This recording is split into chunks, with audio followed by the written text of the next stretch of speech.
Super prime ನೈನ್ನಲ್ಲಿ ಇವತ್ತಿನ ಇಡೀ ದಿವಸದ ಪ್ರಮುಖ ಬೆಳವಣಿಗೆಗಳ ವಿಶೇಷ ವರದಿಗಳನ್ನು ನಿಮಗೆ ತೋರಿಸ್ತಾ ಹೋಗ್ತೀನಿ. ಅದಕ್ಕಿಂತ ಮುಂಚಿತವಾಗಿ ರಾಜ್ಯ, ದೇಶ ಹಾಗೂ ವಿದೇಶಗಳಲ್ಲಿ ನಡೆದಿರುವ ಟಾಪ್ 18 ಸುದ್ದಿಗಳನ್ನು ನೋಡೋಣ. ಬಿಜೆಪಿ ವಿರುದ್ಧದ ಜಾಹೀರಾತು ಕೇಸ್ ಸಂಬಂಧ ಲೋಕಸಭೆಯ ವಿಪಕ್ಷ ನಾಯಕ ರಾಹುಲ್ ಗಾಂಧಿಗೆ ಬಿಗ್ ರಿಲೀಫ್ ಸಿಕ್ಕಿದೆ.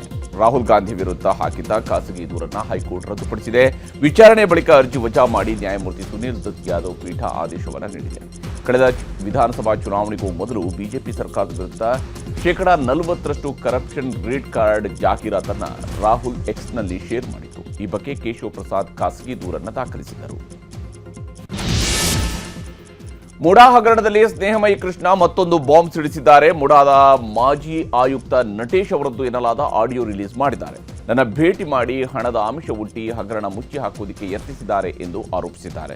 ಇನ್ನು ರಾಜ್ಯದ ಮುಖ್ಯ ಕಾರ್ಯದರ್ಶಿ ಶಾಲಿನಿ ರಜನೀಶ್ ವಿರುದ್ಧವೂ ಸ್ನೇಹಮಯಿ ಕೃಷ್ಣ ಆರೋಪ ಮಾಡಿದ್ದು, ಕೋಟ್ಯಂತರ ರೂಪಾಯಿ ಹಣ ನೀಡಿ ನಟೇಶ್ ಮುಂಬಡ್ತಿ ಪಡೆದಿದ್ದಾರೆ. ಇದಕ್ಕೆ ಬೇಕಾದ ದಾಖಲೆಗಳು ನನ್ನ ಬಳಿ ಇದ್ದು ಅವುಗಳನ್ನು ಕೋರ್ಟ್ಗೆ ಸಲ್ಲಿಸುವೆ ಅಂತ ಹೇಳಿದ್ದಾರೆ.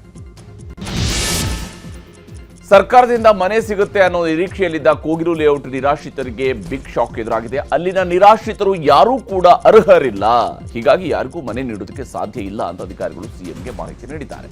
ಮನೆಗಾಗಿ 245 ಮಂದಿ ಅರ್ಜಿಯನ್ನು ಸಲ್ಲಿಸಿದ್ರು. ಅದರಲ್ಲಿ ಮೊದಲ ಹಂತದಲ್ಲಿ 26 ಅರ್ಜಿಗಳು ಅಂತಿಮಗೊಂಡಿದ್ವು. ಆದರೆ ಈಗ ಮನೆ ಮರೀಚಿಕೆಯಾಗಿದೆ. ಯತೀಂದ್ರ ಅವರು ಟ್ರಾನ್ಸ್ಫರ್ ಮಿನಿಸ್ಟರ್ ಎಂಬ ಬಿಜೆಪಿ ಆರೋಪಕ್ಕೆ ಸಿಎಂ ಪುತ್ರ ಡಾಕ್ಟರ್ ಯತೀಂದ್ರ ಸಿದ್ದರಾಮಯ್ಯ ಫುಲ್ ಗರಂ ಆಗಿದ್ದಾರೆ. ಮೈಸೂರಿನಲ್ಲಿ ಮಾತನಾಡಿದವರು, ಹಾದಿ ಬೀದಿಯಲ್ಲಿ ಹೋಗುವವರೆಲ್ಲ ಮಾತನಾಡಿದರೆ ಅದಕ್ಕೆ ಉತ್ತರ ಕೊಡೋದಕ್ಕೆ ಆಗೋದಿಲ್ಲ. ಅವರ ಆರೋಪಕ್ಕೆ ಒಂದಾದರೂ ಉತ್ತರ ಇದೆಯಾ? ಪ್ರತಾಪ್ ಸಿಂಹ ಯತ್ನಾಳ್ಗೆ ಮಾಡೋಕ್ಕೆ ಕೆಲಸ ಇಲ್ಲ ಅಂತ ತಿರುಗಿಟ್ಕೊಟ್ರು. ಹಿಂದೂ ಮಹಿಳೆಯ ಮನೆ ಮೇಲೆ ಮುಸ್ಲಿಂ ಯುವಕರಿಬ್ಬರು ಕಲ್ಲು ತೂರಿದ್ದಾರೆ ಅನ್ನೋ ವಿಚಾರಕ್ಕೆ ಹೈಡ್ರಾಮಾ ಚಿಕ್ಕಮಗಳೂರಿನಲ್ಲಿ ನಡೆದಿದೆ. ಚಿಕ್ಕಮಗಳೂರಿನ ವಿಜಯಪುರ ಬಡಾವಣೆಯ ಸುಧಾ ಅನ್ನೋರ ಮನೆ ಮೇಲೆ ಕಲ್ಲು ತೂರಲಾಗಿತ್ತು. ಈ ಸಂಬಂಧ 2 ಮುಸ್ಲಿಂ ಹುಡುಗರನ್ನ ಬಜರಂಗ ದಳದ ಕಾರ್ಯಕರ್ತರು ಹಿಡಿದು ಪೊಲೀಸರಿಗೆ ಒಪ್ಪಿಸಿದರು. ಈ ವಿಚಾರ ಗೊತ್ತಾಗ್ತಾ ಇದ್ದಂತೆ ಮುಸ್ಲಿಂ ಸಮುದಾಯದವರು ಠಾಣೆ ಬಳಿ ಜಮಾಯಿಸಿದ್ರು. ಪ್ರಕರಣಕ್ಕೆ ಸಂಬಂಧಿಸಿದಂತೆ ದೂರು ಪ್ರತಿ ದೂರುಗಳು ದಾಖಲಾಗಿವೆ. ರಾಜ್ಯದಲ್ಲಿ ಎಸ್ಎಸ್ಎಲ್ಸಿ ಪರೀಕ್ಷೆಗೆ ವೇಳಾಪಟ್ಟಿ ಪ್ರಕಟಿಸಲಾಗಿದೆ. ಮಾರ್ಚ್ 18ರಿಂದ ಏಪ್ರಿಲ್ 2ರವರೆಗೆ ಪರೀಕ್ಷೆ ನಡೆಯಲಿದೆ. ಈ ಬಾರಿ ಒಟ್ಟು 9,02,889 ವಿದ್ಯಾರ್ಥಿಗಳು ಎಸ್ಎಸ್ಎಲ್ಸಿ ಪರೀಕ್ಷೆಗೆ ಹೆಸರು ನೋಂದಾಯಿಸಿಕೊಂಡಿದ್ದು, ಒಟ್ಟು 2,871 ಕೇಂದ್ರಗಳಲ್ಲಿ ಪರೀಕ್ಷೆ ನಡೆಯಲಿದೆ. ವಿದ್ಯಾರ್ಥಿಗಳಿಗೆ ಈಗಾಗಲೇ ಮಾದರಿ ಪ್ರಶ್ನೆ ಪತ್ರಿಕೆಗಳನ್ನು ವಿತರಿಸಲಾಗಿದ್ದು, ಏಪ್ರಿಲ್ 24ಕ್ಕೆ ಫಲಿತಾಂಶ ಪ್ರಕಟಗೊಳ್ಳುವ ಸಾಧ್ಯತೆ ಇದೆ. ಇನ್ನು ಫೆಬ್ರವರಿ 28ರಿಂದ ಮಾರ್ಚ್ 17ರವರೆಗೆ ದ್ವಿತೀಯ ಪಿಯುಸಿ ಪರೀಕ್ಷೆ ನಡೆಯಲಿದೆ. 7,10,363 ವಿದ್ಯಾರ್ಥಿಗಳು ದ್ವಿತೀಯ ಪಿಯು ಪರೀಕ್ಷೆ ಬರೀತಾಯಿತು. ಒಟ್ಟು 1,217 ಕೇಂದ್ರಗಳಲ್ಲಿ ಪರೀಕ್ಷೆಯನ್ನು ನಡೆಸಲಾಗುತ್ತೆ. ಎಂದಿನಂತೆ ಈ ಬಾರಿಯೂ ಕೂಡ ಎಲ್ಲ ಪರೀಕ್ಷಾ ಕೇಂದ್ರಗಳಲ್ಲೂ ವೆಬ್ಕಾಸ್ಟಿಂಗ್ ಇರುತ್ತೆ. ಇನ್ನು ಏಪ್ರಿಲ್ 7ರಂದು ಫಲಿತಾಂಶ ಪ್ರಕಟಗೊಳ್ಳುವ ಸಾಧ್ಯತೆ ಇದೆ. ಬೆಂಗಳೂರಲ್ಲಿ ಹಿಂದಿ ಭಾಷಿಕರ ದರ್ಬಾರ್ ಹೆಚ್ಚಾಗಿದೆ. ಕಟಿಂಗ್ ಶಾಪ್ನಲ್ಲಿ ಮಹಿಳಾ ಸಿಬ್ಬಂದಿ ಕನ್ನಡ ಮಾತಾಡಿ ಎಂದಿದ್ದಕ್ಕೆ ದರ್ಪ ತೋರಿದ್ದಾರೆ. ಗ್ರಾಹಕರಿಗೆ ಬಾಯಿಗೆ ಬಂದಂತೆ ಬೈದು ನಿಂದಿಸಿದ್ದಾಳೆ.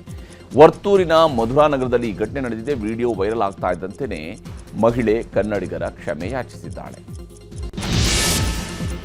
ವಿವಿಧ ಬೇಡಿಕೆಗಳ ಈಡೇರಿಕೆಗೆ ಆಗ್ರಹಿಸಿ ಫೆಬ್ರವರಿ 19ರಂದು ಸಾರಿಗೆ ಸಂಘಟನೆಗಳು ಬೆಂಗಳೂರು ಚಲೋಗೆ ಕರೆ ಕೊಟ್ಟಿವೆ. ಕೆಲಸ ಸ್ಥಗಿತಗೊಳಿಸಿ ಪ್ರತಿಭಟನೆಗೆ ನಿರ್ಧರಿಸಿದ್ದಾರೆ. ಈ ಕುರಿತು ಸಿಬ್ಬಂದಿಗೆ ಎಚ್ಚರಿಕೆ ನೀಡಿರುವ ಬಿಎಂಟಿಸಿ ಕೆಲಸಕ್ಕೆ ಗೈರಾಗುವ ಸಿಬ್ಬಂದಿಗೆ ವೇತನ ನೀಡೋದಿಲ್ಲ, ಜೊತೆಗೆ ಶಿಸ್ತು ಕ್ರಮ ಕೈಗೊಳ್ಳುವುದಾಗಿ ಎಚ್ಚರಿಕೆಯನ್ನು ನೀಡಿದೆ. ಹಾಸನದಲ್ಲಿ ಯಶ್ ತಾಯಿ ಪುಷ್ಪಾ ಸೈಟ್ ಜಟಾಪಟಿ ಮುಗಿಯುವಂತೆ ಕಾಣ್ತಾ ಇಲ್ಲ. ಸಮಸ್ಯೆ ಇತ್ಯರ್ಥಪಡಿಸುವಲ್ಲಿ ಸ್ಥಳೀಯ ಪೊಲೀಸರು ಪಕ್ಷಪಾತ ಎಸಗಿದ್ದಾರೆ. ಅಲ್ಲದೆ ರೌಡಿಸಂ ಮತ್ತು ಭೂಮಾಫಿಯಾಗೆ ಬಡಾವಣೆ ಪೊಲೀಸರು ಸಹಕಾರ ಕೊಟ್ಟಿದ್ದಾರೆ ಅಂತ ಎಸ್ಪಿಗೆ ಪುಷ್ಪಾ ಅರುಣ್ ಕುಮಾರ್ ದೂರು ನೀಡಿದ್ದಾರೆ. ಅಪ್ರಾಪ್ತನ ರೀಲ್ಸ್ ಹುಚ್ಚಾಟಕ್ಕೆ 23 ವರ್ಷದ ಯುವಕ ಸಾವಿಗೀಡಾಗಿರುವ ಘಟನೆ ದೆಹಲಿಯ ದ್ವಾರಕಾ ರಸ್ತೆಯಲ್ಲಿ ನಡೆದಿದೆ. ಫೆಬ್ರವರಿ 23ರಂದು ಈ ಘಟನೆ ನಡೆದಿದೆ. ರೀಲ್ಸ್ ಮಾಡುವ ಸಲುವಾಗಿ ಬಾಲಕ ವೇಗವಾಗಿ ಸ್ಕಾರ್ಪಿಯೋ ಕಾರು ಚಲಾಯಿಸಿ ಬೈಕಿಗೆ ಡಿಕ್ಕಿ ಹೊಡೆದಿದ್ದು ಸಾಹಿಲ್ ಸ್ಥಳದಲ್ಲಿ ಸಾವಿಗೀಡಾಗಿದ್ದಾನೆ. ಮಗನನ್ನು ಕಳೆದುಕೊಂಡಿರತಕ್ಕಂತಹ ಮೃತ ಸಾಹಿಲ್ ತಾಯಿ ನ್ಯಾಯಕ್ಕಾಗಿ ಕಣ್ಣೀರಿಟ್ಟಿದ್ದಾರೆ. ಅಸ್ಸಾಂನ ಕೋಕ್ರಜಾರ್ ಜಿಲ್ಲೆಯಲ್ಲಿ ಹೆದ್ದಾರಿಯಲ್ಲಿ ತೈಲ ಸಾಗಿಸ್ತಾ ಇದ್ದ ಟ್ಯಾಂಕರ್ ಹೊತ್ತಿ ಉಳಿದಿದೆ. ಕೂಡಲೇ ಸ್ಥಳಕ್ಕೆ ದೌಡಾಯಿಸಿದ ಅಗ್ನಿಶಾಮಕ ದಳದ ಸಿಬ್ಬಂದಿ ಹರಸಾಹಸ ಪಟ್ಟು ಬೆಂಕಿ ನಂದಿಸಿದ್ದಾರೆ. ಇನ್ನು ಮುನ್ನೆಚ್ಚರಿಕಾ ಕ್ರಮವಾಗಿ ಘಟನಾ ಸ್ಥಳದಿಂದ 2 ಕಿಲೋಮೀಟರ್ ವ್ಯಾಪ್ತಿಯನ್ನು ತಾತ್ಕಾಲಿಕವಾಗಿ ರೆಡ್ ಝೋನ್ ಅಂತ ಘೋಷಿಸಲಾಗಿದೆ. ಭಾರತ ಪ್ರವಾಸದಲ್ಲಿರೋ ಫ್ರೆಂಚ್ ಅಧ್ಯಕ್ಷ ಎಮ್ಯಾನ್ಯುಯಲ್ ಮ್ಯಾಕ್ರನ್ ಬೆಳಗ್ಗೆ ಮುಂಬೈನಲ್ಲಿ ಜಾಗಿಂಗ್ ಮಾಡಿದ್ದಾರೆ.